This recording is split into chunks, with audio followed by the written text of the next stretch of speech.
Morning. જ્યારે બ્રહ્મદત્ત વારાણસીના રાજા હતા, તો એના દરબારમાં એક રાજ ગવૈયા ચિત્રસેન ગાંધર્વ, અને એનું સંગીત એટલું બધું દિવ્ય સંગીત હતું કે જ્યાં ત્યાંથી લોકો એને સાંભળવા આવતા, અને રાજા એની હતા કે આવો તો સંગીતકાર કોઈ છે નહીં. અને જુદા જુદા પ્રાંત સુધી એનું નામ હતું. એને પણ સંગીત કરતા કરતા એવી એક સ્થિતિ અંદરની બની જતી કે સંગીત બધું શાંત થઈ જતું, અને લગભગ સમજો કે સમાધિશ થઈ જતા એવી સ્થિતિ એની બનતી હતી. એક દિવસ બનારસમાંથી અમુક વેપારીઓ ઉજ્જૈન ગયા, અને ઉજ્જૈનમાં દિવસના બધું કામ કરી અને રાતે રાજાના દરબારમાં ગયા સંગીત સાંભળવા માટે. ઉજ્જૈનનો રાજ ગવૈયો હતો, મોસેલ એનું નામ હતું, અને એનું નામ પણ બહુ જ સારું હતું, બહુ અદ્ભુત સંગીત. અને લોકો એની સંગીતમાં રડવા માંડે, એટલું બધું એની સંગીતની અસર હતી. તે દિવસ એને ખૂબ સરસ વીણા વગાડી, પણ આ જે ગ્રુપ હતું જે બનારસથી આવેલું હતું એ લોકોને કઈ અસર ન થઈ. એટલે જેવું સંગીતનું પ્રોગ્રામ પત્યું એટલે એને એ ગ્રુપને પૂછ્યું, તમે ક્યાંથી આવો છો? તો કે અમે બનારસથી આવીએ છીએ. આટલું મેં સરસ સંગીત વગાડ્યું પણ તમને લોકોને કઈ અસર ન થઈ, કે આ સંગીત તો અમારી માટે કેજી જેવું છે. અમારે બનારસની અંદર જે અમારો ગાંધર્વ છે એ છેક દિવ્ય લોકનું સંગીત જમીન ઉપર ઉતારે છે. આને પણ થયું કે હું જઈને જોઈ આવું બનારસની અંદર કે આ વગાડવા વાળો કેવો હશે. એટલે એ વેપારીઓ બીજે દિવસે પાછા ગયા, એની સાથે આ મોસેલ સાથે ગયો બનારસ. અને ત્યાં આ ચિત્રસેન ગાંધર્વના ઘરે પહોંચી ગયો. ચિત્રસેન બહાર હતો, એના આંધળા મા બાપ હતા ઘરે, એટલે તરત જ એની સેવા કરવા માંડ્યો. જેવું ચિત્રસેન આવ્યા અને આને જોયો, ચિત્રસેનના બુઢા મા બાપ હતા, ચિત્રસેનની એ ઉંમર ઘણી થઈ ગઈ હતી. આ જુવાન હતો મોહસિન, અને એને પૂછ્યું કે તું શેની માટે અહીંયા આવ્યો છું? તો એ કે હું તારો શિષ્ય બનવા આવ્યો. ઘરની અંદર અદ્ભુત બધા વીણા લટકાવેલા હતા. એ જોઈને મોહસિનને ખ્યાલ આવી ગયો, જો કોઈ વીણા વગાડી શકે તો એ બહુ મોટો સંગીતકાર હોઈ શકે, કે હું શિષ્ય બનવા આવ્યો. તો ચિત્રસેને જોયું કે આની અંદર સંગીતની કલા તો છે જ, અદ્ભુત કલા છે, પણ એનું હૃદય સાફ નથી. હૃદયની અંદર ક્લેશ પડેલો છે, અને હૃદયની અંદર ક્લેશ હોય તો સંગીતનો દુરુપયોગ થાય. એટલે એને કીધું કે હું નહીં તને શિષ્ય તરીકે સ્વીકારું. આ જરા ચાલાક હતો મોહસિલ, એને ખ્યાલ આવી ગયો કે આના મા બાપને જો હું સેવા કરું તો આ સમજી જશે. એટલે એ મા બાપની બહુ સેવા કરે છે જે આંધળા હતા. એટલે મા બાપે ચિત્રસેનને કીધું કે તું આને શિષ્ય તરીકે સ્વીકારી લે. એને લેવું પડ્યું એને શિષ્ય તરીકે. અને ની અંદર એક પછી એક અદ્ભુત સંગીત એને શીખડાવે છે. અને શિષ્ય પણ તૈયાર હતો. હજી અહીંયા ગુરુના મોઢામાંથી નીકળ્યું નથી, ગુરુના મનની અંદર હજી સંગીત તૈયાર નથી થયું, ત્યાં શિષ્ય શીખી જાય. એટલે 3-4 વર્ષે તો એ ગુરુના બરાબર પાર આવી ગયો. કદાચ કે એની ઉંમર જરા જવાન હતી તો એના હાથની અંદર એવી એક શક્તિ હતી જે ગુરુના હાથમાં નહોતું, કારણ કે ગુરુ જરા ઉંમર વાળા થઈ ગયા. તો ગુરુએ કીધું કે હવે તું ઉજ્જૈન જા પાછો. આની અંદર મહત્વાકાંક્ષા હતી. અને એ વખત જે વારાણસી હતું એ સંગીતનું મોટું સ્થાન ગણાતું. એને એમ થયું કે હું ઉજ્જૈન પાછો જાઉં તો ત્યાં હું કોઈ નામ નહીં કમાવી શકું, પણ વારાણસીની અંદર તો શક્ય છે. એટલે આને કીધું અસિસ્ટન્ટ તરીકે તું રાજાને કે મને રાખે.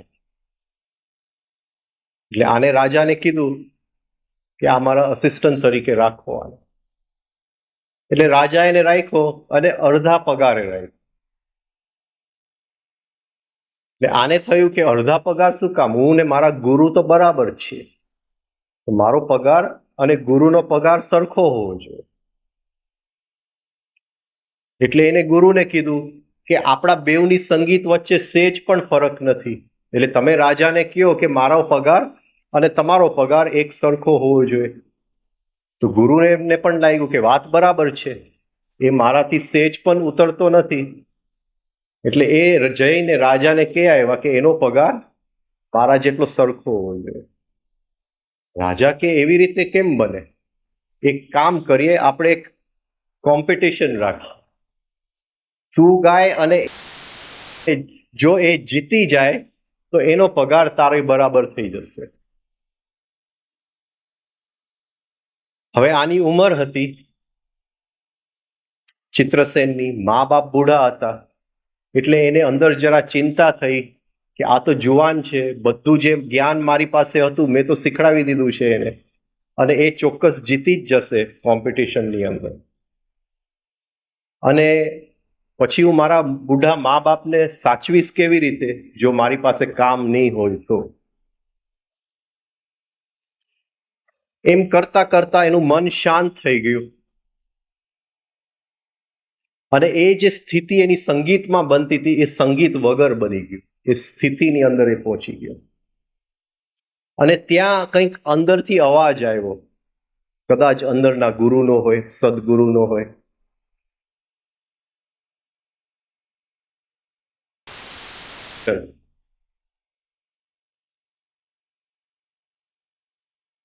પછી એને સમજાણું ને આ વિસર્જન એટલે શું. સંગીત તો સર્જનમાંથી ઉત્પન્ન થાય, તો વિસર્જન કેવી રીતે થાય. દિવસ આવી ગયો કોમ્પિટિશનનું, અને બેઉ જણા ગાવા માંડ્યા. પેલા ગુરુ ગાય, પછી શિષ્ય ગાય. એક રાગ ગુરુ ગાય, એ જ રાગ જ્યારે શિષ્ય ગાય. અને શિષ્ય જુવાન હતો એટલે ધીમે ધીમે એક પછી એક જે રાગ ગવાતા ગયા એમ શિષ્ય જરાક આગળ નીકળતો ગયો. હવે છેલ્લું રાગ ગાવાનું હતું,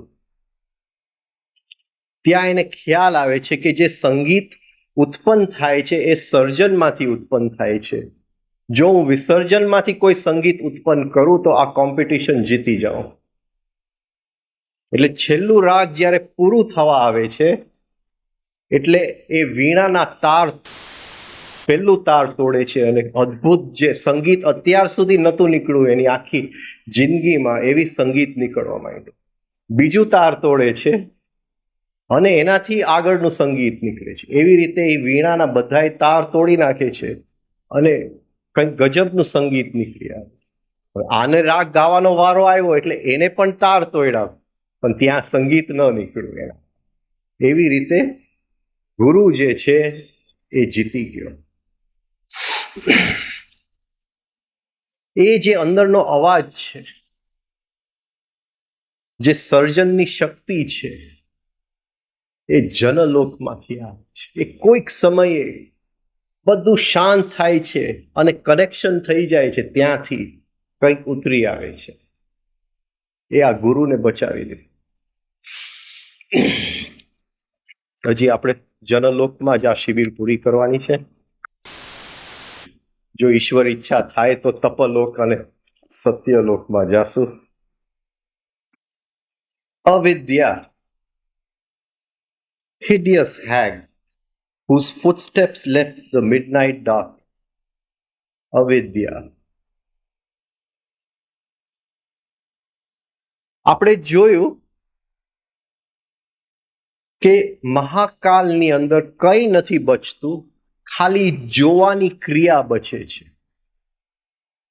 ખાલી દ્રષ્ટિની ક્રિયા. એ દ્રષ્ટિની ક્રિયાની આડે કંઈ પણ આવે અને જો સરખું ન દેખાય તો એને અવિદ્યા કહેવામાં આવે છે.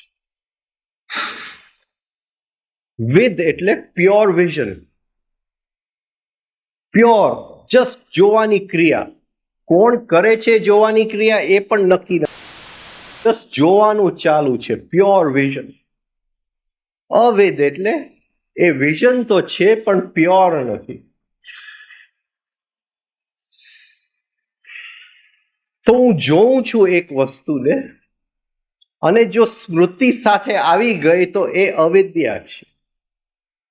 હું જોઉં છું કોઈક વસ્તુને અને એ વસ્તુ જોઈને અંદર જો લોભ જાગી ગયું તો એ અવિદ્યા છે. પણ ખાલી જોઉં છું અને એ જોતા જોતા જે જોવા વાળો છે એ જોવાની ક્રિયામાં જો ડૂબી ગયો હોય અને ખાલી જોવાનું બાકી બચે તો એ વિદ્યા છે. તો એવું તો શું છે જે વિદ્યાને અવિદ્યા બનાવે છે? તો પતંજલિ એને નામ આપે છે ક્લેશ, that which obscures vision. જે દ્રષ્ટિની એ ક્લેશ,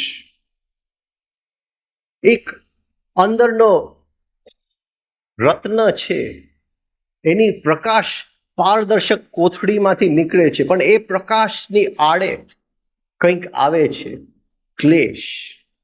ઇટ ઓબ્સ્ક્યોર્સ. એ વાદળું છે, સૂર્યના કિરણ ધરતી ઉપર પડવા માંગે છે પણ વચ્ચે વાદળું આવી જાય, ક્લેશ.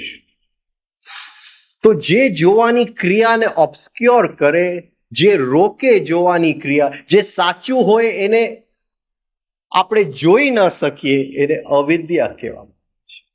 અવિદ્યા એટલે પહેલું ક્લેશ, સૌથી પહેલું. પતંજલિ પછી કહે છે કે એ જે પહેલું ક્લેશ હતું અવિદ્યા, એ મોડિફાય થાય છે. એનું તાંડવ નૃત્ય ચાલુ, અલગ અલગ રૂપ લઈ લે છે એ અવિદ્યા. એને કદાચ અહીંયા કીધું છે અવિદ્યાને સ્ત્રીનો રૂપ આપ્યો છે. કદાચ સ્ત્રીની અંદર જે છે એનાથી અલગ એના પતિને બતાવવાની એક આવડત હશે. સાસુ આજે આમ કરતા હતા પણ આટલું નતા કરતા. અવિદ્યા, જરાક વધારે બતાવવાની આદત, આવડત, જે દ્રષ્ટિની આડે આવે છે, અવિદ્યા. હવે એ જે ક્લેશ આડું આવે છે દ્રષ્ટિની, પહેલી જે પ્યોર દ્રષ્ટિની, તો પતંજલિ કહે છે કે એ પહેલું ક્લેશ ખેતર બને છે, એ મોડિફાય થાય છે, એની અંદર બીજા ક્લેશ ઉગી નીકળે છે પણ એ ખેતરના જ ભાગ છે. અવિદ્યા ગયો તો એની સાથે બીજા બધા છે. તો બીજા ક્લેશને એને નામ આપ્યા છે અસ્મિતા, રાગ, દ્વેષ, અભિનિવેશ. જો પ્યોર નોઈંગ હોય, બરાબર જોવાની જ ક્રિયા હોય તો ત્યાં કોઈ જોવા વાળો નથી. પણ સેજ હટીને હોય અને રેકોગ્નિશન હોય, જો ઓળખાણ હોય કે આ મેં જોયેલું છે, આ જે હું જોઉં છું એનું મને જ્ઞાન છે, તો અંદર જ્ઞાન કરવા વાળો હાજર થાય છે, અસ્મિતાનો જન્મ થાય છે. જેને જ્ઞાન થાય છે એને હાજર થવું પડે છે. હવે જરાક હટીને, એ પ્યોર નથી, આ અવિદ્યાની શરૂઆત થઈ. એ જેવું હટી ગયું, અવિદ્યાનું ક્ષેત્ર થયું, એની અંદર જોવા વાળો હાજર થઈ ગયો. હવે હું જોઉં છું, હું સમજું છું કે જે જોઉં છું અસ્મિતા. એ પહેલું ક્લેશ. અને ધીમે ધીમે જેમ અવિદ્યાનું ક્ષેત્ર વધારે ને વધારે ગાઢ બનતું જાય છે, એમ એ અસ્મિતા અલગ અલગ રૂપ લઈ લે છે.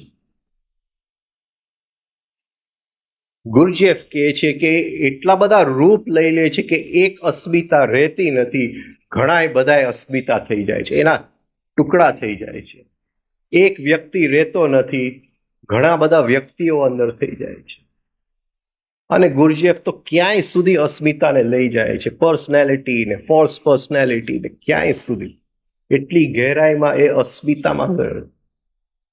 પણ હું જોઉં છું, જો જોવા વાળો જોવાની ક્રિયાની અંદર ડૂબેલો હોય, ડિઝોલ્વ હોય, વિસર્જન હોય, તો અસ્મિતા નથી, તો અવિદ્યા નથી, ખાલી જોવાની ક્રિયા છે. પણ જેવું જોવા વાળો હાજર થઈ જાય છે, અસ્મિતા ચાલુ થઈ જાય છે, અવિદ્યા બની ગયું. હવે આ જે ફિલ્ડ છે, ધી એટોમિક ફિલ્ડ ઓફ અવિદ્યા, જેની અંદર પહેલું એટમ બને છે અસ્મિતા, હું છું. હવે એ જે હું છે એને એક વખત ઓળખાણ થઈ ગઈ એક વસ્તુની, એ વસ્તુનો જે રસ છે એ અંદર રહી જાય છે એની માટે. એટલે એને જો ગમતું હોય તો ફરીથી એ જ વસ્તુ જ્યારે સામે આવશે એ ઓળખાણ કરશે. જેવું ઓળખાણ કરશે એ અસ્મિતા હાજર થઈ જશે અને એને ખ્યાલ આવશે કે અરે આની પહેલા એક ગમેલું હતું, જલ્દી એ વસ્તુને ફરીથી પકડી લ્યો. રાગ, એના પછી જે આવે છે રાગ. સુખ અનુશાયી રાગ, જ્યાં સુખ દેખાયું એ અસ્મિતા ભાગી ગયું. અનુશાયી, it runs after, it follows. જ્યાં સુખ દેખાયું એ જે અસ્મિતા જરા ખાલી જાણવા માટે જાગી ગયું હતું, એ સુખની પાછળ ભાગી ગયું. અને એ સુખની પાછળ ભાગતું ભાગતું ઈચ્છેક સ્વલોકથી ભુવલોકની અંદર ફસાતો ફસાતો આવી જાય છે એ જે અસ્મિતા. એવી જ રીતે કોઈ વસ્તુ એને જોયું અને એને ન ગમ્યું અને એની સ્મૃતિ યાદ આવે છે, અંદર એની સ્મૃતિ અંદર પડેલી છે, ફરીથી જોવાની ક્રિયા ચાલુ થાય છે, એને એ વસ્તુ ઓળખાય છે, એટલે ફરીથી અસ્મિતા જાગૃત થઈ જાય છે. જેવી અસ્મિતા જાગૃત થાય છે, સ્મૃતિ આવી જાય છે કે આની લીધે તો આ મને ગમ્યું નહોતું, એ ત્યાંથી ભાગે છે. દુઃખ અનુશય દ્વેષ, જ્યાં દુઃખ લાગે છે ત્યાંથી એ ભાગવાની કોશિશ છે. તો રાગ અને દ્વેષ, બીજા બે ક્લેશનો જન્મ થાય છે. અવિદ્યા એ ઓરિજિનલ ક્લેશ, એની અંદર અસ્મિતા આવ્યું અને એ અસ્મિતાને રાગ ને દ્વેષ લાગ્યું. અટ્રેક્શન, રિપલ્શન.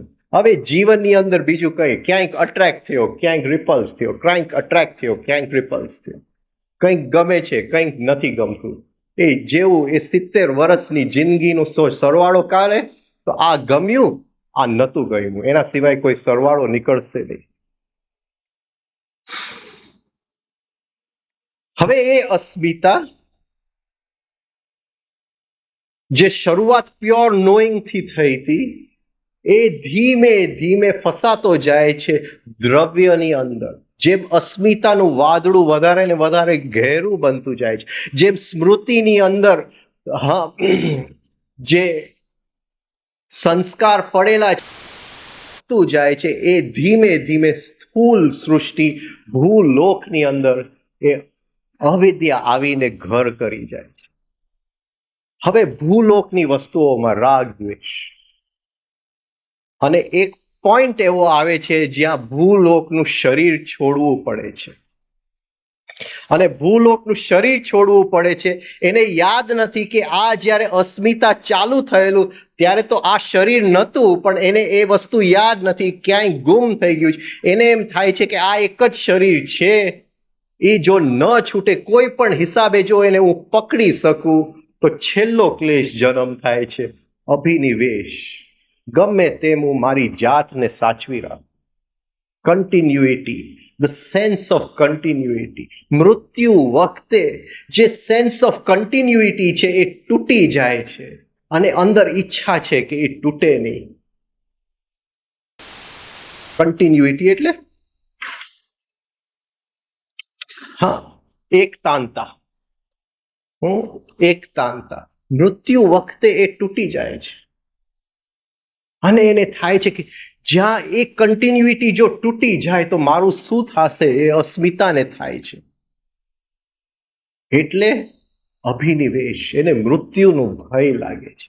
અને અહીંયા પતંજલિ કહે છે કે સારા સારા જે જ્ઞાનીઓ છે એને પણ આ ક્લેશ તો સતાવે જ છે. બહુ વર્ષો પહેલા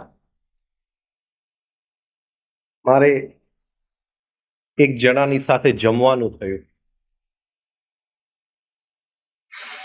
ઓસ્ટિયોપેથ હતા, લંડનમાં શીખેલા. એની ઉંમર ખૂબ હતી.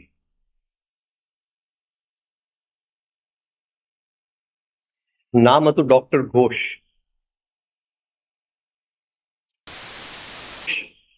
કોડાઈકનાલની અંદર એક યતીમખાનું ઓર્ફનેજ ને શું કે યતીમખાનું કે ઓર્ફનેજ, સરસ મજાનું 400 એકરની અંદર એ ઓર્ફનેજ ચલાવતા હતા. હવે મેં સાંભળ્યું છે કે એ ઓર્ફનેજ એમના ગયા પછી ઓર્ફનેજ બંધ થઈ ગયું. ગવર્મેન્ટે બધી જમીન લઈ લીધી, પણ બહુ જ સુંદર ઓર્ફનેજ ચલાવતા હતા. અને એ ઓર્ફનેજ માટે એને પૈસાની જરૂર પડે તો એના હાથમાં કંઈક જાદુ હતું.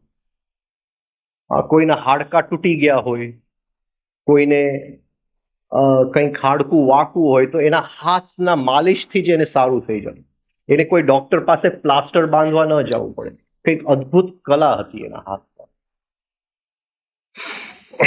જ્યારે હું મળેલો ત્યારે ઓલરેડી લગભગ 75 વર્ષની એની ઉંમર હતી. આ વાત જે હું કરું છું લગભગ 20-25 વર્ષ પહેલાની વાત, 25 વર્ષ ઉપરની વાત. અને એ જ્યારે એકદમ નાના હતા, 17 વર્ષની ઉંમરે, ત્યારે હોલેન્ડ ગયા હતા અને ત્યાં કોઈક રાજઘરાણામાં એના લગ્ન થયા. એટલે ખૂબ પૈસો અને ખૂબ વૈભવ હતો એની પાસે.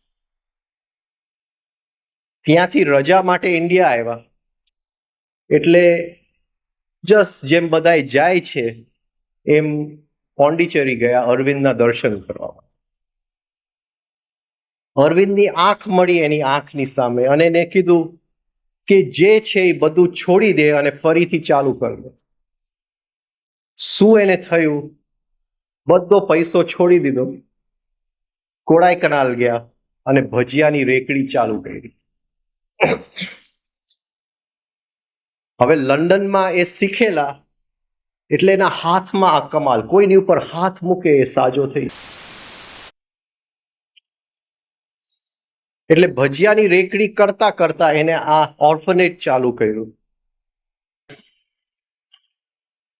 અને ધીમે ધીમે એ ઓર્ફનેજ વધવા માંડ્યું. એટલે એ પછી અપોઇન્ટમેન્ટ માટે જાય, બોમ્બે જાય, 15 દિવસ છાપામાં આપે કે આ ડોક્ટર આવ્યા છે. એટલે જે લોકોને હાડકાની તકલીફ, બીજી તકલીફ હોય એ આવે, માલિશ કરી જાય, પૈસા આપી જાય અને એ બધા ત્યાં વાપરે. એક વખત એ દિલ્હી હતા. તે વખતે એને કોઈએ કીધું કે સ્વામી પ્રભુપદ બહુ જ બીમાર છે. સ્વામી પ્રભુપદની એ ઉંમર થઈ ગઈ હતી. એ વૃંદાવનમાં છે. આ એમના મોઢે સાંભળેલી વાત છે એટલે હું કહી શકું. અને તમે જરા આવો એનો ઈલાજ કરવા માટે. હવે સ્વામી પ્રભુપદ એટલે હરે કૃષ્ણ મુવમેન્ટના દુનિયાભરના ડોક્ટરો એની પાસે હતા. એટલે એ ગયા વૃંદાવન અને સ્વામીજી ખાટલા ઉપર હતા. રાતનો સમય થઈ ગયો હતો અને બધાય ગાતા હતા હરે કૃષ્ણ આજુબાજુ. અને સ્વામીજી ઠેકડા મારતા હતા ખાટલા ઉપર. એ 3 દિવસથી એમને પેશાબ પાસ નતું કર્યું અને એ ઠેકડા મારતા હતા કે મને બચાવો. હવે આ પણ બેંગોલી, સ્વામીજી કે પણ બેંગોલી, એટલે એ આવ્યા એ કે રાખો કૃષ્ણ મોરે, મોરે રાખો કૃષ્ણ. કૃષ્ણને જો રાખવો હશે તો રાખશે, ને જો જવા દેવો હશે તો જવા દેશે. તું આ રાડા રાડ શેનો પાડે? શાંતિ,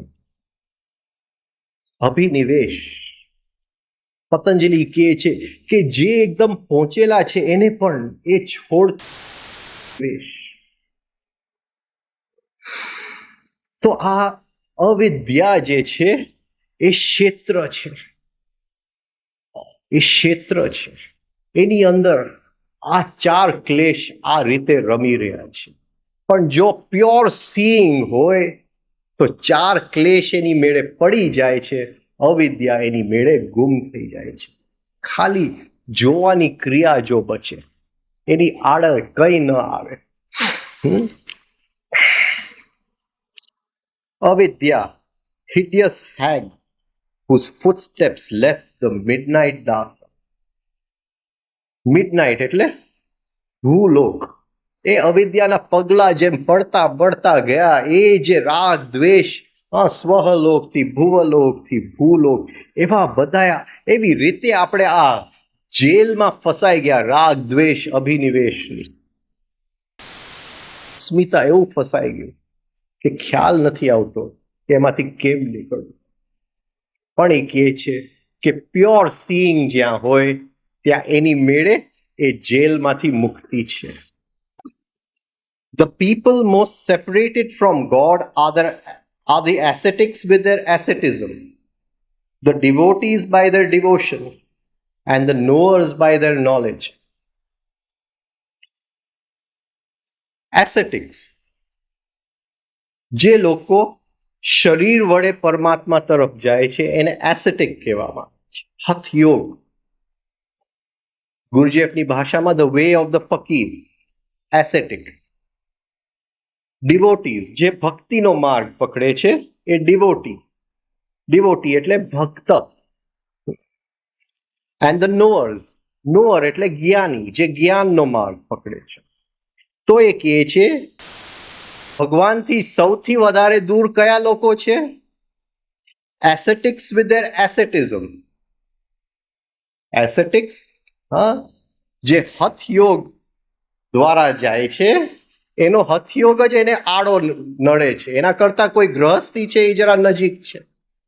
એનો હથયોગનું માળખું એટલું બધું એનું અસ્મિતાને પાવરફુલ કરી દીધું છે કે એ વધારે દૂર છે.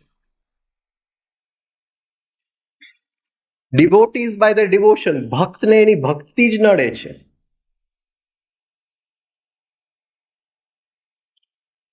રામકૃષ્ણની વાર્તા છે કે એને એ ભક્તિમાંથી કેવી રીતે એ મુક્ત થયા.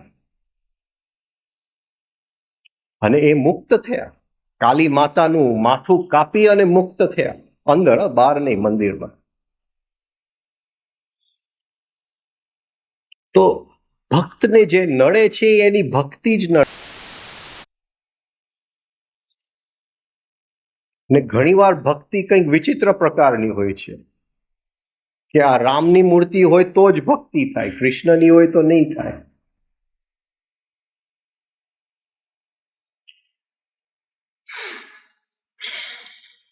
એક બહુ પ્રખ્યાત સૂફી સંત મક્કા ગયા. એટલે મક્કા તે વખતે જે હજારો લોકો જાય, અને કહેવાય છે કે મુસલમાન એ હંમેશા માથું મક્કા તરફ મૂકે, એના પગ મક્કા તરફ ન મૂકે.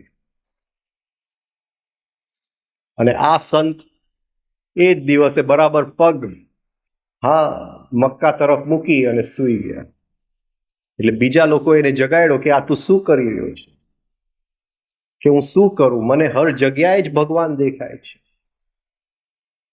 એવું કોઈ જગ્યા નથી, ખાલી હવે મક્કામાં દેખાય છે એવું નથી.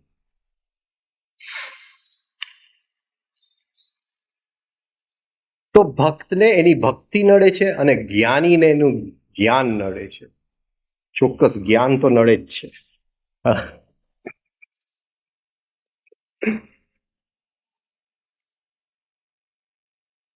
કાવડિયાજી કે શ્વાસ લે અને મળી જશે.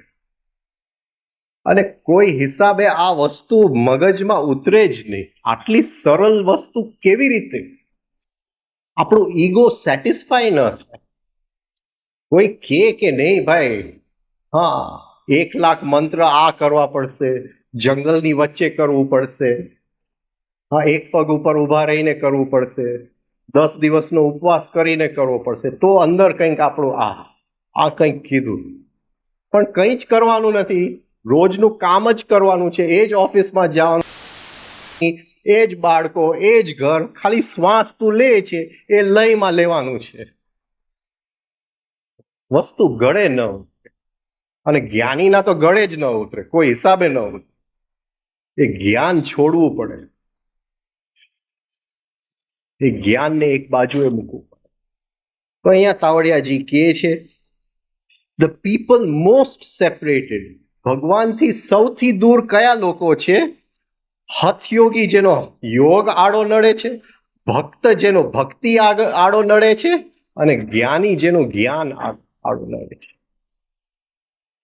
એટલે ગુરુજીએફે કીધું કે ધ ફોર્થ વે, હઠયોગનો એ માર્ગ નહીં, ભક્તિનો એ માર્ગ નહીં, જ્ઞાનનો એ માર્ગ નહીં. જ્યાં જ્ઞાનની જરૂર પડે ત્યાં જ્ઞાનનો ઉપયોગ કરે, તો એ અહંકાર ન જાગે જ્ઞાનનો. પણ જ્ઞાનનો જ માર્ગ છે, અને એ જ માર્ગ જો બરાબર છે, જો જ્ઞાન ભેગું થાય તો એ જ્ઞાન નડવા માંડે. આપણે નરોપાની વાત કરી, બહુ મોટો જ્ઞાની હતો, પણ એને જ્ઞાન છોડી અને તિલોપા પાસે જવું પડ્યું. એવી જ રીતે બુદ્ધિસ્ટ તંત્રની અંદર સરહાની વાત છે. સરહા એટલો મોટો જ્ઞાની હતો કે આખા દેશમાંથી લોકો એને મળવા આવતા હતા,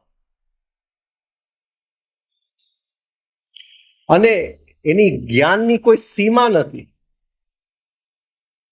અને રાતે સ્વપ્નની અંદર એને આવ્યું કે નહીં, હજી તો તને મળ્યું નથી, આ જ્ઞાન આડું છે. અને એને દેખાયું કે આ જે સ્ત્રી છે એની પાસે છે, તો મૂક્યું. જે પદવી હતી, જે લોકો એની પૂજા કરતા હતા, જે એના શિષ્યગણ હતું, બધા એને છોડીને ગયા. એ સ્મશાન ગ્રહની અંદર એ સ્ત્રી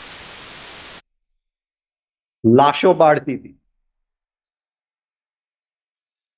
કહેવાય છે કે અને એ સ્ત્રી જેવી તેવી સ્ત્રી નથી. અડધી રાતે એને જગાડે, અહીંયા લાશ બળતા હોય કે ચલો નાચવાનું છે, અને સવાર સુધી નાચ્યા કરે, અને એની સાથે નાચવું પડે. હવે આમાં કયો જ્ઞાન કામમાં આવે? કોઈ જ્ઞાન કામમાં નહીં આવે. અને 9 મહિના સુધી એને મદદ કરી, લાકડા ભેગા કરવાની, લાશો બાળવાની. પણ 9 મહિનાની અંદર જેટલું જ્ઞાન હતું એ બધું સાફ થઈ ગયું, મન થઈ ગયું ખાલી. અને પછી એને જે દર્શન થયું, ધ તંત્ર વિઝન, અને બુદ્ધિસ્ટ તંત્રની શરૂઆત સરહાથી થઈ. સરહાનો શિષ્ય જે બુદ્ધિસ્ટ તંત્રને બહુ આગળ લઈ ગયો. તો એ કહે છે કે એ જ લોકો ભગવાનથી બહુ દૂર છે, હઠયોગી, ભક્ત અને જ્ઞાની. એવું એક જીવન આપણે બનાવીએ, ધ ફોર્થ વે, જ્યાં ભક્તિની જરૂર પડે ત્યાં ભક્તિ પણ આપણે જીવી શકીએ, જ્યાં જ્ઞાનની જરૂર પડે જ્ઞાન પણ જીવી શકીએ, અને જ્યાં રિફાઇનિંગ કરવાની જરૂર પડે ત્યાં રિફાઇનિંગ પણ કરી શકીએ. રાઈટ? અને એની માટે જો શ્વાસ લયમાં હશે તો એ ફોર્થ વે જીવવું બહુ ઇઝી થઈ જશે. એટલે અંતમાં તો એ જ આવશે, 3 step rhythmic breathing. Now taking a different source. Shiv loved Parvati deeply. શિવને બહુ જ પ્રેમ હતો પાર્વતી ઉપર, ડીપલી. અને ડીપ લવની અંદર શિવ કોણ અને પાર્વતી કોણ? Loved Parvati deeply. He once lifted her, એક વખત એને પાર્વતીને ઉચક્યો, and merged her into himself, એની સાથે અંદર, એના શરીરની અંદર એક કરી નાખ્યો, and formed the entity Ardhanarishvara. Half body of Shiva, અડધું શિવનું બોડી, અર્ધ નારીશ્વર. નર એટલે હ્યુમન ફોર્મ, હા, મેલ ફોર્મ, અર્ધ એટલે અડધું મેલ અડધું ફિમેલ. સ્ત્રી પણ નથી, પુરુષ પણ નથી, પણ ઓલું નથી. આ જુદી વાત છે. આ કંઈક જુદી વસ્તુ છે જે આપણે ટ્રાફિક લાઇટ ઉપર બધા આવે છે એ નહીં. હા, અર્ધનારીશ્વર. Half body of Shiv, the half body of Parvati, the woman, a reference to sexlessness or condition prior to sex differentiation. બહુ અદ્ભુત વાક્ય છે. સમજાવવું એ અઘરું છે. 3 સ્ટેજ છે. પહેલા આપણે એને ફિલોસોફિકલી જરા સમજીએ, પછી યોગની દ્રષ્ટિએ સમજવાની કોશિશ કરીએ, છેલ્લે તંત્રની દ્રષ્ટિએ સમજવાની કોશિશ કરીએ. તો ફિલોસોફિકલી આપણે જોઈએ તો જે જીવન અત્યારે આપણે જોઈ રહ્યા છીએ, જેમાં આપણે જીવી રહ્યા છીએ, એમાં ડ્યુઅલિઝમ છે. ડ્યુઅલિઝમ એટલે દ્વંદ્વ. આપણે પહેલે દિવસે વાત થઈ હતી. ડ્યુઅલિઝમ એટલે દ્વંદ્વ. હું ને તું જુદા છે, મારું અને તારું જુદું છે, મારો દીકરો અને તમારો દીકરો જુદો છે,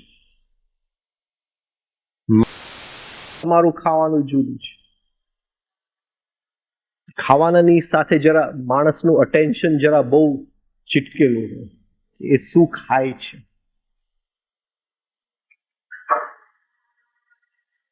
લંડનની અંદર જ્યારે સેકન્ડ વર્લ્ડ વોર ચાલતું હતું ત્યારે એક વોટિંગ કરવામાં આવ્યું લંડનના લોકોની અંદર. જેમ હમણાં ગેલપ પોલ થાય છે ને, છાપું આપે કે આ બીજેપીના 70% આવશે ને આના 50% આવશે એટસેટ્રા, છાપા પહેલા આપી દે. એવી જ રીતે લંડનની અંદર જ્યારે સેકન્ડ વર્લ્ડ વોર ચાલતું હતું ત્યારે એક પ્રશ્નોત્તરી બધાએ લોકોને કે આ સેકન્ડ વર્લ્ડ વોરની અંદર કયો જનરલ સૌથી તમને ગમે છે. એટલે 2 જનરલ હતા. બ્રિટિશ લોકોનો જનરલ મોન્ટગોમરી હતો અને અમેરિકન લોકોનો જનરલ આઇઝનહાવર હતો. એટલે 2 માંથી કોઈક આવશે. અને બ્રિટનમાં પૂછેલું હતું, લંડનમાં પૂછેલું હતું, ચોક્કસ લોકો બ્રિટિશ લોકો કહેશે કે અમને મોન્ટગોમરી સૌથી વધારે ગમે છે, અમારો જ માણસ સૌથી વધારે ગમે છે. એટલે જ્યારે પોલના રિઝલ્ટ આવ્યા ત્યારે ન તો મોન્ટગોમરી પહેલા ન તો આઇઝનહોવર પહેલા, પણ જે દુશ્મનનો જનરલ હતો સામેવાળો, જે જર્મન જનરલ હતો રોમેલ, એ પહેલા હતો. લોકોએ છક થઈ ગયા.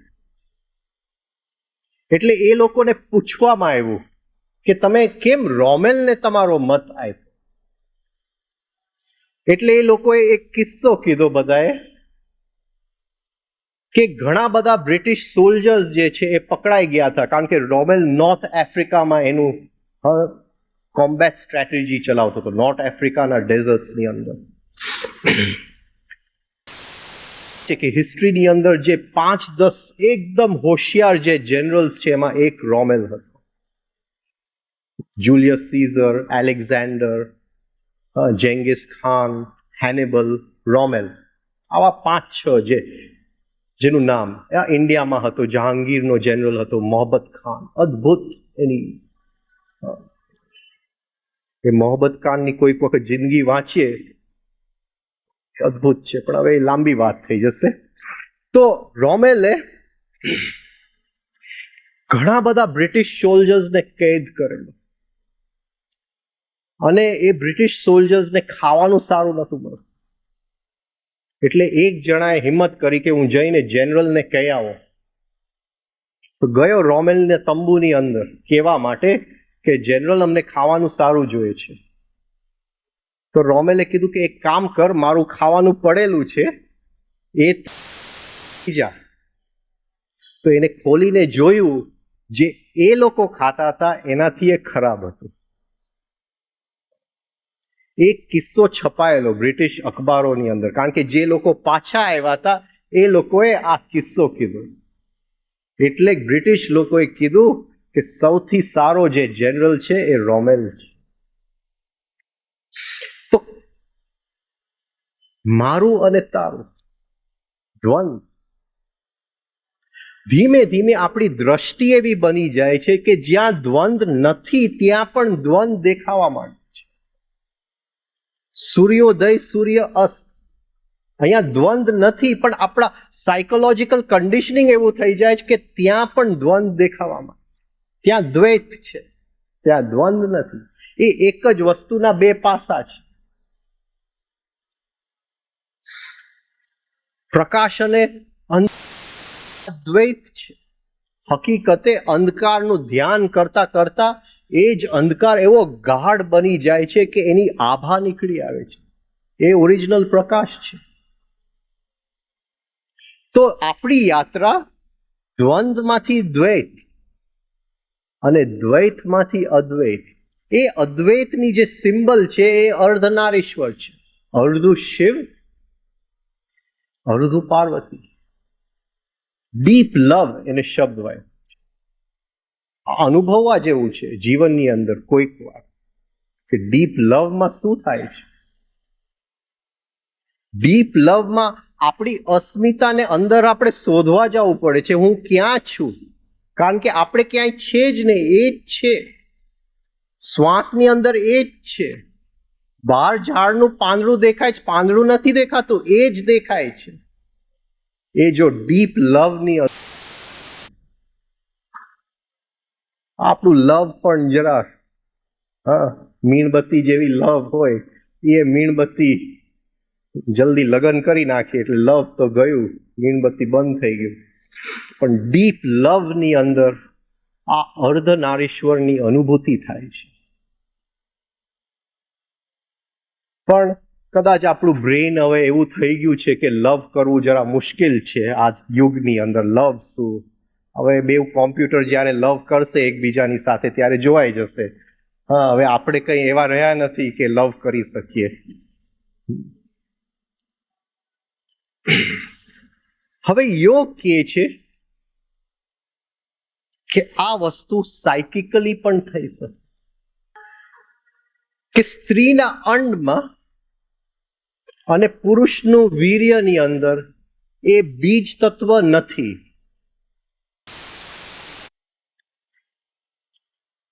એ પ્રકૃતિ છે, એ પુરુષ નથી. શિવ એટલે પુરુષ, પાર્વતી એટલે પ્રકૃતિ. તો યોગ કહે છે કે જેને આપણે વીર્ય ગણીએ છીએ, જેને સ્ત્રી અંડ ગણીએ છીએ, એ અંડ તે વખતે નથી, એની અંદર કોઈ ફર્ટિલિટી નથી, એ વીર્યની અંદર કોઈ ફર્ટિલિટી નથી. મેડિકલ સાયન્સ કહે છે કે ફર્ટિલિટી છે, યોગ ના પાડે છે કે ફર્ટિલિટી નથી. યોગ કહે છે કે સેક્સની પરાકાષ્ઠે જ્યારે ઓર્ગેઝમ થાય છે, જ્યારે સ્ત્રી નથી રહેતી, પુરુષ પુરુષ નથી રહેતો, એ પોઈન્ટ એવો છે જ્યારે સડનલી ડીપ લવ થઈ જાય છે. એ સેક્સની પરાકાષ્ઠા, ત્યારે જે આપણી અંદર બિંદુ છે, જ્યાં આપણો આત્મા બેઠો છે, એ બિંદુ એ સેક્સના વાઇબ્રેશનથી બની જાય છે.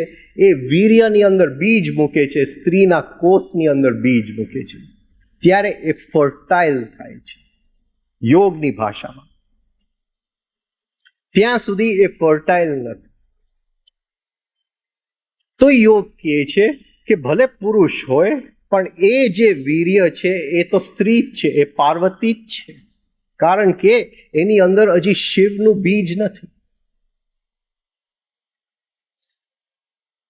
ભલે સ્ત્રી હોય, એ જો અંડ છે એની અંદર એ પુરુષનું બીજ નથી, એટલે એ જે છે એ પાર્વતી જ છે.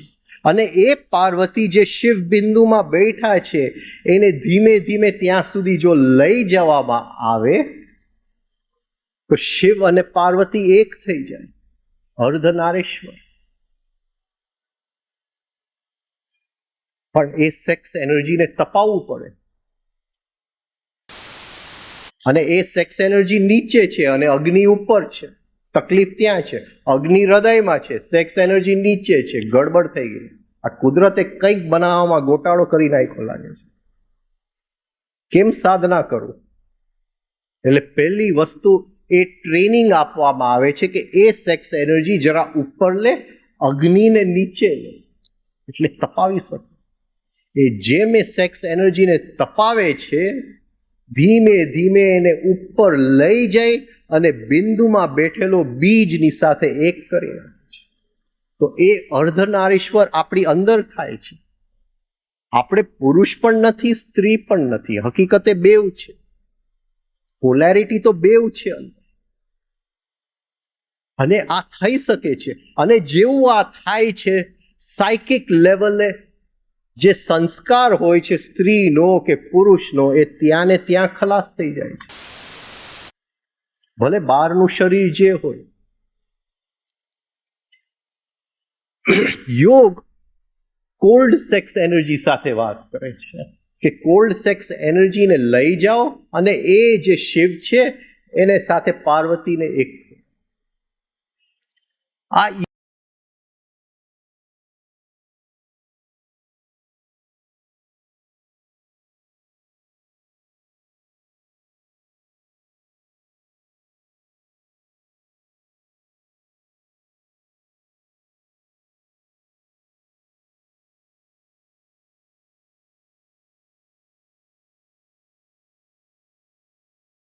તપશે, પછી આગળ અહીંયા ગળામાં તપશે, માથાના બરાબર બ્રહ્મરંધ્રની વચ્ચે તપશે.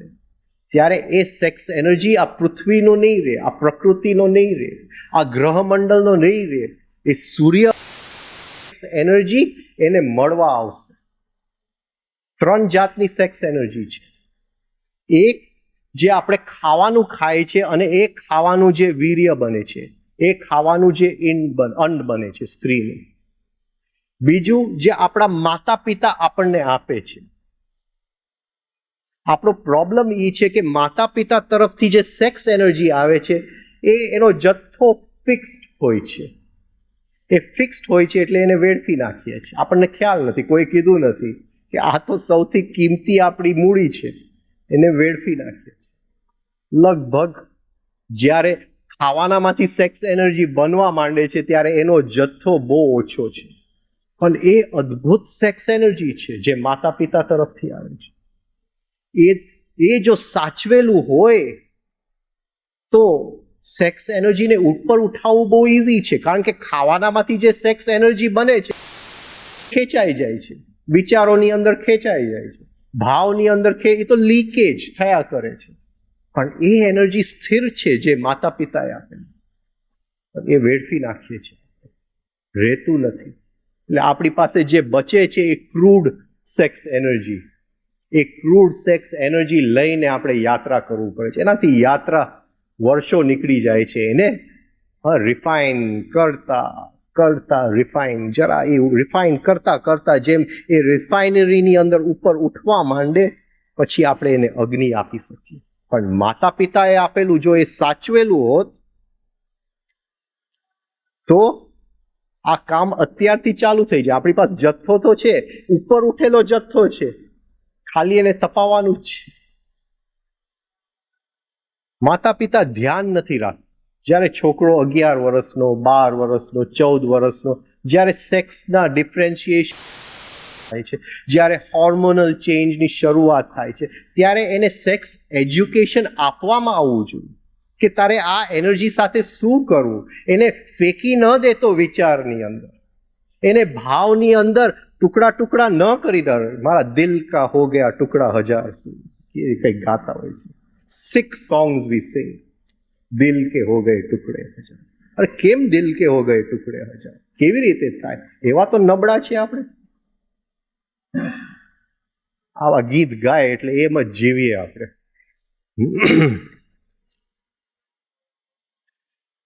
હા, તો એ વખતે એ બાળકને જો જરાક 1 વર્ષ સાચવવામાં આવે, એને શીખડાવી દે કે આ એનર્જી માતા પિતા તરફથી આવ્યું છે, અત્યારે આ જથ્થામાં છે. જેવું સેક્સનું કોન્શિયસનેસ અંદર આવશે, પહેલી વસ્તુ તું એ એનર્જી ફેંકી દઈશ બહાર, તું એને ફેંકતો નહીં. આ તો મૂડી છે. તો એ બાળક પછી એનો કોઈ દિલ કે ટુકડે કરી નહીં શકે. એ અખંડ રહેશે એ બાળક. પછી એ જે ખાવાનામાંથી સેક્સ એનર્જી બને છે એ પણ એ જ માર્ગે ચાલ્યું જશે. એ કોશિશ તો કરીએ છીએ આપણે શિબિરની અંદર, થોડું નાદ દ્વારા, થોડું આના દ્વારા. અને ત્રીજી સેક્સ એનર્જી એ સૂર્યના પારના ગ્રહ સેલેસ્ટિયલ સેક્સ એનર્જી છે, ત્યાંથી આવે છે.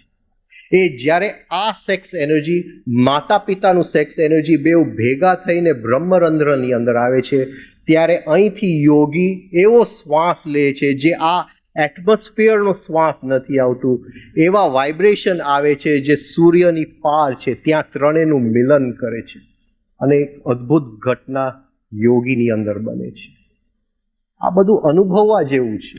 આપણી પાસે એનર્જી જ નથી, શું કરવું આપણે? ક્રૂડ સેક્સ એને રિફાઇન કરતા કરતા 3 વર્ષથી તો આપણે કરીએ છીએ, 2 વર્ષ કે 3 વર્ષ, પણ હજી કોઈનું સર્ક્યુલેટ નથી થતું. ને આ તો પહેલો પાયો છે. તો યોગ કોલ્ડ સેક્સ એનર્જી, યોગ કહે છે કે તમારી સેક્સ એનર્જીને સાચવો. એ પાર્વતી છે, શિવ ઉપર બીજ બિંદુમાં બેઠેલા છે, એ બેઓ એક થઈ જશે તો અંદર અર્ધનારીશ્વર જનલોક એની મેળે આવી જશે. હવે તંત્રની વાત તો જરા એ પણ કરી નાખીએ, અહીં સુધી પહોંચ્યા જ તે. તંત્ર ના પાડે છે. તંત્ર કહે છે કે એ પુરુષ માટે અંદરની સ્ત્રી ન ચાલે અને સ્ત્રી માટે અંદરનો પુરુષ ન ચાલે. એને થોડુંક તો મદદ બહારથી લેવી જ પડે.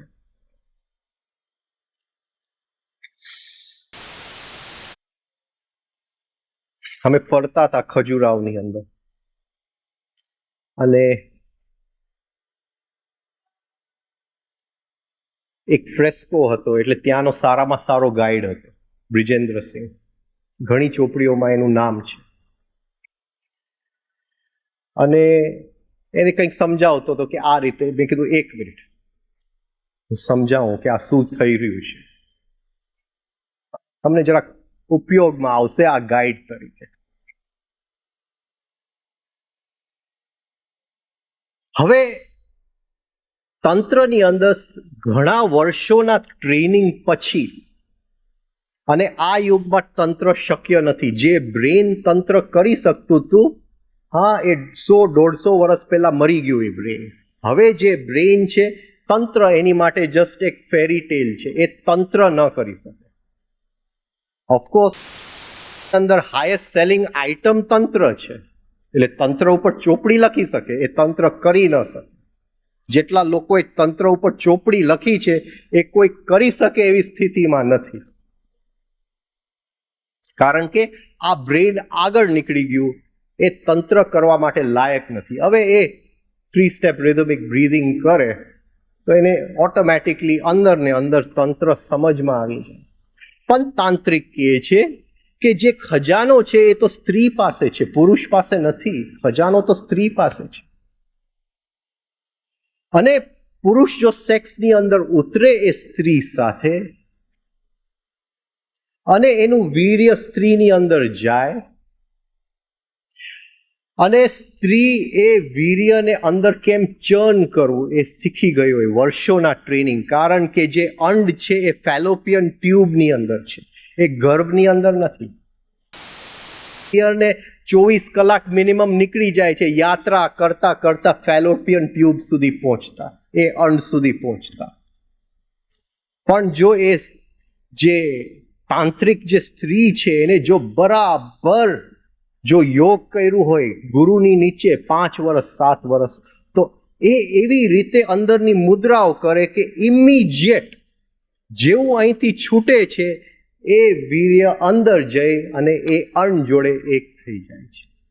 આ એને મુદ્રા શીખવા પડે, કંઈક વાંચવાની વાત નથી. પણ અને એ અણને ડિઝોલ્વ કરી અને ફરીથી એ સક્શન દ્વારા ગર્ભની અંદર લઈ આવે. એટલે ગર્ભની અંદર હવે જે છે એ સ્ત્રી પણ નથી, પુરુષ પણ નથી, બેઉ ભેગા છે. હવે જેવું બેઉ ભેગા છે એટલે પુરુષ એ જ જે એને અંદર નાખ્યું છે સ્ત્રીના ગર્ભમાં, એ સહજોલીથી એને અંદર ખેંચતું જાય. એમાં જો તમે ખજૂરાવની અંદર જોશો તો સ્ત્રી અમુક પોઈન્ટ્સ દાબી રહ્યા છે, જે પુરુષનું જે ઓર્ગન છે એની અંદર વેક્યુમ ક્રિએટ થાય અને સહેલાઈથી એ વસ્તુ એ પાછળ એના પ્રોસ્ટ્રેટ ગ્લેન્ડની અંદર એને લઈ આવી શકે. એ અડધું લઈ લે, અડધું સ્ત્રી માટે છોડે છે. હવે એ સ્ત્રી પછી અશ્વિની મુદ્રા કરે છે, એટલે એ જે અંદર ભળેલું છે એ ધીમે ધીમે લોહીની અંદર ઓસ્મોસિસના પ્રોસેસથી એક થઈ જાય છે. જેવું આ સ્ત્રી પુરુષનું ભેગું જે વસ્તુ લોહીની અંદર ભેગું થાય છે, અદ્ભુત એક્સપ્લોઝન થઈ જાય છે બોડીની અંદર. એની સામે ચરસ ને ગાંજાનો કે LSDના એક્સપ્લોઝન તો કંઈ નથી. અને એની યાત્રા લોહીમાંથી કાઢી અને બિંદુ સુધી પહોંચે છે અને બિંદુને વાઇબ્રેટ કરે છે. શરીરની અંદર કંઈક થઈ જાય. એવી જ રીતે પુરુષ એ જ વસ્તુ પાછો લે. હવે જે પાછું લીધું છે એ એનું નથી, એનું પણ છે અને સ્ત્રીનું પણ છે. એ પ્રોસ્ટ્રેટને ફરીથી અશ્વિની મુદ્રાથી દબાવતો દબાવતો એ લોહીની અંદર એ વસ્તુ છોડે છે. આ તંત્ર છે, રિયલ તંત્ર, અર્ધનારીશ્વર. તો આ અર્ધનારીશ્વરને જોવું એટલા બધા આયામ છે. આ સમજવાની વાત છે. આપણું બ્રેઇન સક્ષમ છે સમજવા માટે, કરવાની વાત નથી. કદાચ કોઈક દિવસ પાછલા જન્મોનો ખ્યાલ આવશે તો કદાચ એમાં તમે જોઈ લેશો કે આ વસ્તુ મેં ઓલરેડી કરેલી છે. અત્યારે તો ખાલી એ સમજવા પૂરતી વાત છે. છેલ્લે આવું ફરીથી કે એ પાર્વતી અને શિવ ભેગા થાય એની માટે સૌથી ઇમ્પોર્ટન્ટ છે કે સેક્સના જે વિચાર છે એની અંદર રિધમ એન્ડ બેલેન્સ આવી જાય. એ સૌથી ઇમ્પોર્ટન્ટ. એના વગર કંઈ શક્ય જ નથી. તો એ રિધમ એન્ડ બેલેન્સ લેવા માટે સરળમાં સરળ માર્ગ છે, શ્વાસનો માર્ગ છે. હા, તો આવતા શિબિર આપણે મળીએ ત્યાં સુધી જેટલું બને એટલું એક જ વસ્તુ ઉપર ધ્યાન આપજો. 3 સ્ટેપ રિધમિક બ્રીધિંગ. 3 દિવસ ખૂબ મજા આવી. Thank you.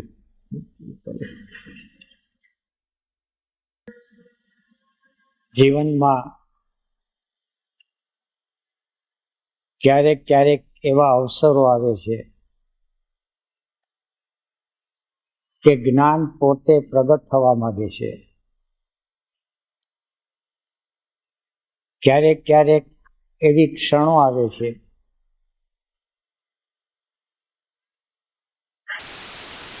કે ચૈતન્યની સત્તા એ આપણને આવાહન આપે છે.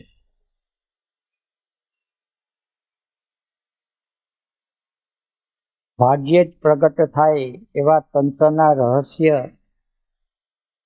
કોઈને નિમિત્ત બનાવી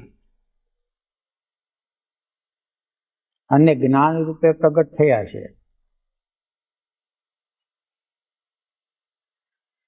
જે લોકોએ થોડી ઘણી યાત્રા કરી હશે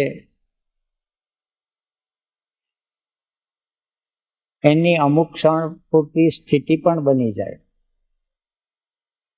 સેલેશિયલ સેક્સ એનર્જી નો અવતરણ આ ક્ષણે પણ થઈ રહ્યું છે, પણ એની પ્રતીતિ દરેકને નથી થતી.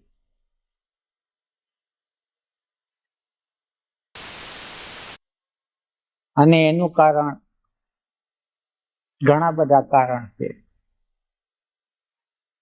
મૂળ કારણ છે એ તો અવિદ્યા. નરસિંહ મહેતાએ વૈષ્ણવજનના લક્ષણો ગાયા. વૈષ્ણવજન તો જેને કહીએ એનું ભજન. લક્ષણો પરથી વૈષ્ણવજન ની ઓળખ થાય. સાહેબે જનલોકની અંદર જેની સ્થિતિ હોય, જેને એનો સ્પર્શ કર્યો છે, એના લક્ષણો આના ભીતર બતાવ્યા છે. પણ લક્ષણો વિચારવાના નથી, આચરવાના. કબીરનું ભજન છે, માયા મહાઠગીની હમ જાને, ભગત ન કે ભક્તિ ન હુએ બેઠી. ભગત છે એની ભક્તિ એની આડી આવે, પંડિતોને એનું જ્ઞાન આડું આવે, અને કર્મકાંડીઓને એની ક્રિયા આડી આવે. આપણું 3 સ્ટેપ રિધમિક બ્રીથિંગ આપણને આડું ના આવે, નકર માયાનો ખેલ છે. બીજો બરાબર નથી કરતો તો ખ્યાલ આવ્યા ભેગું તો માયા વળગી પડી, એના ખ્યાલમાં ન આવે અવિદ્યા કઈ રીતે પ્રવેશ કરે છે. બહુ ખૂંધી ડાકણ છે. ચારે બાજુથી એ પેનિટ્રેટ કરે છે, વિંધી લે છે આપણને, અને એની વિંધવાની શક્તિ એટલી બધી પાવરફુલ છે કે ચૈતન્યની સત્તાને પણ અમુક સમય માટે રોકી રાખે છે. ચોમાસાની ઋતુ છે અને જ્યારે ઘનઘોર વાદળ છવાઈ જાય ત્યારે થોડો સમય માટે તો સૂર્યને પણ એના પ્રકાશને રોકી રાખે છે, થોડો સમયમાં. મન જ્યારે વાદળાથી ઘેરાઈ જાય છે, અવિદ્યા જે છે તે વર્તમાનના સમયમાં જે છે, આંખ જે જુએ છે, કાન જે સાંભળે છે, જીભ જે સ્વાદ લે છે,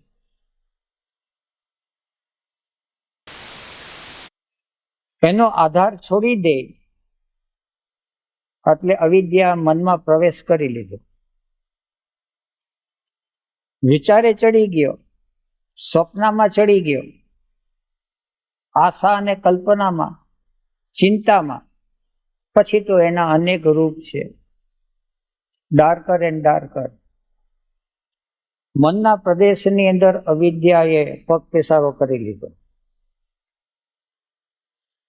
કહેવાય છે અંતઃકરણ, મન, બુદ્ધિ, ચિત્ત અને અહંકાર. શરીર તો માટીનો પિંડ છે, છોડીને વયા જવાના, તે મકાન છે એવી રીતે. જ્યારે અવિદ્યાનો પ્રવેશ ક્યાં થાય છે? Psychic nature.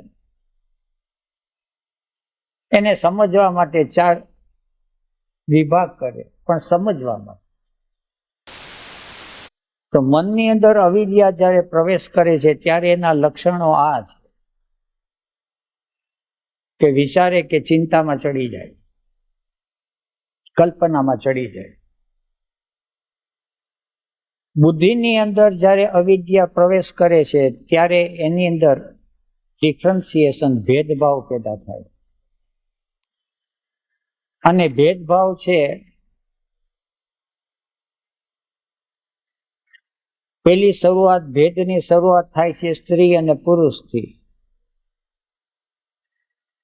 સેક્સ સેન્ટરની. અને પછી તો ભેદની શરૂઆત થાય છે શરીરના સ્તર ઉપર, ભાવના સ્તર ઉપર, ઇન્દ્રિયના સ્તર ઉપર. અને અત્યારે જ્યાં આપણે જીવીએ છીએ, ભૂલોકમાં તો જીવતા નથી, ભૂતલોકમાં જીવીએ છીએ. એટલું બધો ભેદભાવ કે સૌના બેંકના ખાતા જુદા હોય, ભાણા તો જુદા હોય. બુદ્ધિની અંદર જ્યારે અવિદ્યા પ્રવેશ કરે છે ત્યારે ધર્મ જુદો, ગુરુ જુદા, વિધિ જુદી, અને બધું એને જુદું જુદું દેખાય. ત્યારે બુદ્ધિ ઘેરાઈ ગઈ અવિદ્યાથી. ચિત્તની અંદર અવિદ્યા જ્યારે પ્રવેશ કરે છે ત્યારે હમણાં જે વાત થઈ રાજનભાઈ, મારું તારું રાગ દ્વેષ, કંઈક અંશે અસ્મિતાની શરૂઆત થઈ ચૂકી, કારણ કે બધું જોડાયેલું છે. પછી એ રાગ ક્યાં જન્મે છે કે દ્વેષ ક્યાં જન્મે છે, જીવ ચોંટી ગયો. પછી પૈસા ટકામાં, કપડા લત્તામાં કે વિધિ વિધાનોમાં કે મંત્ર તંત્રમાં, ગમે ત્યાં જીવ ચોંટ્યો. રાગ દ્વેષ ચિત્તમાં પ્રવેશ કરી લીધો અવિદ્યાએ. અને અહંકારમાં જ્યારે પ્રવેશ કરે છે અવિદ્યા, ત્યારે એને એમ થાય છે કે હું જ કરું. અને એક અધિકાર ભાવ, હું જો ન કરી શકું તો મારા કેવા પ્રમાણે થવું જોઈએ. બીજી બધી સૃષ્ટિ ના સર્જન વ્યક્તિ એ બધાને ભૂલી જાય. અહંકાર છે આટલો બધો વિકૃત થઈ જાય. ત્યારે અહંકારની અંદર અવિદ્યાએ પ્રવેશ કર્યો. જનલોકની અંદર આવું કશું નથી હોતું. મન છે કે જે વિદ્યમાન છે એની અંદર મન વિદ્યમાન, ઇન્દ્રિયના વિષય હોય, વિદ્યમાન દિલમાં ભાવ હોય, વિદ્યમાન પોતાની એક હોવાપણું આત્મસત્તા છે એ હોય, ગમે તે, પણ મન ત્યાં એની સુરતા ત્યાં લાગેલી હોય. જ્યારે મન વર્તમાન ક્ષણની અંદર કોઈ પણ સ્ટેટ ઓફ બીંગમાં હોય, સ્ટેટ ઓફ બીંગ શબ્દ કે જે અત્યારે ભૂલોક, ભૂઅલોક, સ્વરલોક આ બધા જે છે એ બહારના ભૌતિક પ્રદેશો નથી, એ અંદરના સ્ટેટ ઓફ બીંગ. આપણું ચિત્ત ક્યાં ચોટેલું છે એ લોકમાં આપણે વસીએ છીએ. આપણું ચિત્ત પૈસામાં ચોટેલું છે તો ભૂતલોકમાં, ખાવામાં ચોટેલું છે તો ભૂલોકમાં, ભાવમાં ચોટેલું છે તો ભૂવરલોકમાં, જ્ઞાનના પ્રદેશમાં હોય તો સ્વરલોકમાં. પણ થોડી વાત થઈ ફોર્થ વેની. ચિત્ત ક્યાંય ચોટેલું નથી પણ જાગ્રત છે, વ્યવહાર બધો કરે છે. Involvement total, identification nil. Identification શબ્દ ગુરજેફની ભાષામાં, સાહેબની ભાષામાં એ involvement, conscious identification, conscious involvement. જે છે, જે કંઈ કરતા હોય, જ્યાં છીએ ત્યાં સમગ્રતાથી ડૂબી જવાનું. તો આ જે લક્ષણો, અનેક લક્ષણો બતાવ્યા,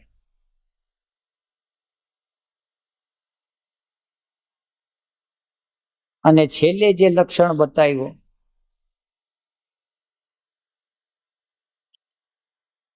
સ્ત્રી અને પુરુષનો ભેદભાવ નીકળી જાય. સ્ત્રી અને પુરુષ છે એ તો દેહને આધારે છે.